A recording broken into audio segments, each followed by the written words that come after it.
Let's bring in NBC News Capitol Hill correspondent Ali Vitale. Ali, how are Republicans on Capitol Hill handling all of this? Well, we got to see some of that reaction in real time over the weekend, Mika, as we continue to see a sort of drip, drip, drip of more research on these nominees. That doesn't just include Hegseth, but of course there's continuing fallout here on Capitol Hill regarding Congressman Matt Gaetz as the nominee for Attorney General. I think in all of these cases, whether it's Hegseth or Gaetz or even RFK Jr., the confirmation battles are the first thing that people talked about here on Capitol Hill as these nominees were made public. The open question is, can they make it through a confirmation battle given the controversial points in their resume or lack of resumes that would make them the right picks for this position? But it also speaks to the larger dynamics of Congress. And you and I talked about this, whether it was 24 or 48 hours after the election was called. This is a Congress that is more remade in Trump's image than the one that he stepped in with in 2017. That's one of the key points that makes the 2025 start of the term different than the last time that Trump was here in Washington.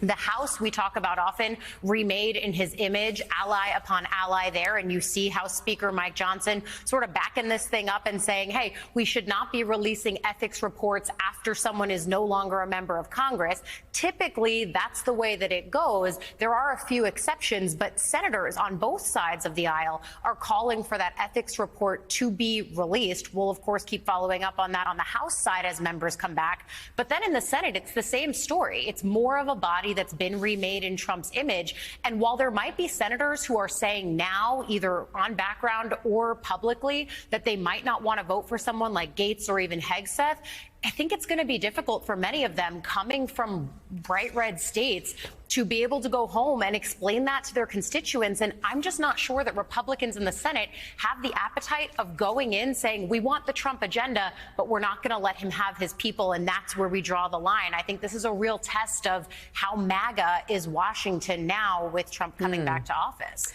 NBC's Ali Vitale, thank you very much for that reporting and analysis. Joining us now, we have staff writer for The Atlantic, Tom Nichols, joining us. Jonathan Lemire.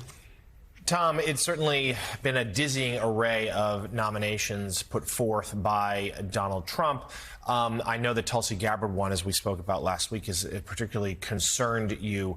Give us your latest thoughts as to where your objections to some of these. But more than that, let's zero in on the stress test that it appears that Donald Trump is putting forward with the Senate by trying to push forth recess appointments. It's not clear it'll be successful, but if he does, what does that mean? Is he trying to just completely break the upper chamber to his whims? He's trying to break the institutions of American government and American society. And what you've been seeing for the past few weeks is an all fronts assault on American democracy, especially with these nominations. The idea that we're even sitting here talking about Attorney General Matt Gaetz would have been so fantastic, such science fiction even a year ago, even 6 weeks ago, that it tells you how much he is really just, trying to flood the system. I think the most dangerous of these nominations is actually Hegseth. And I'm kind of startled that we're not sitting here talking more about taking a morning Fox host and sticking him in the nuclear chain of command to lead one of the largest bureaucracies in the United States and in the world, including the person that's supposed to look after the most powerful fighting force on the planet. This is not just an attack on the Senate, although the recess appointments issue, again, something that conservatives used to hate. They took Obama to court for this. And now saying, okay, the Senate, we'll just kind of turn our backs. We'll sort of head to the men's room when nominations are supposed to come up. I can't imagine that the United States Senate, that the men and women of the United States Senate think their job is to go home and plug their ears while Donald Trump fills the cabinet with completely unqualified and deeply dangerous nominations. So this is the first test of a major constitutional issue. And if Trump decides to go ahead that way, along with his attack on the military that your network, that NBC is reporting he has in the works. It's great to talk about moving forward, but it's also important to recognize that we could be in the first phases of a major constitutional crisis even before Trump is sworn in. Tom, it's interesting. Some of the appointments have got so much attention that we haven't even talked about the nomination for the Environmental Protection Agency, Chris Wright, who has said in the past that there is no climate crisis. I mean, that one seems to be getting, because there is so much attention on some of the others. But let's talk a little bit more about Pete Hegseth. Some people have said to me, on the more in line with sympathies with Democrats, that there are things that need to be done in the Department of Defense, that there are inefficiency there. I think people would broadly accept that within the federal government there is room for making it more efficient. But why is Pete Hegseth not the person who's qualified to do that in a way that will actually work and be effective and be helpful for America?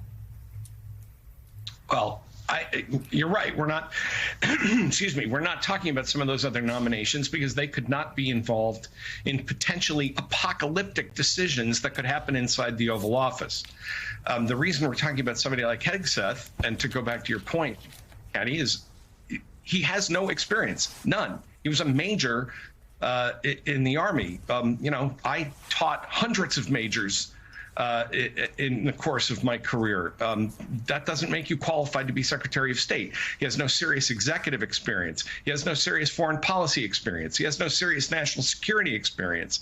You can't just throw a guy that you happen to like from TV into leading this gigantic bureaucracy and this incredibly powerful fighting force.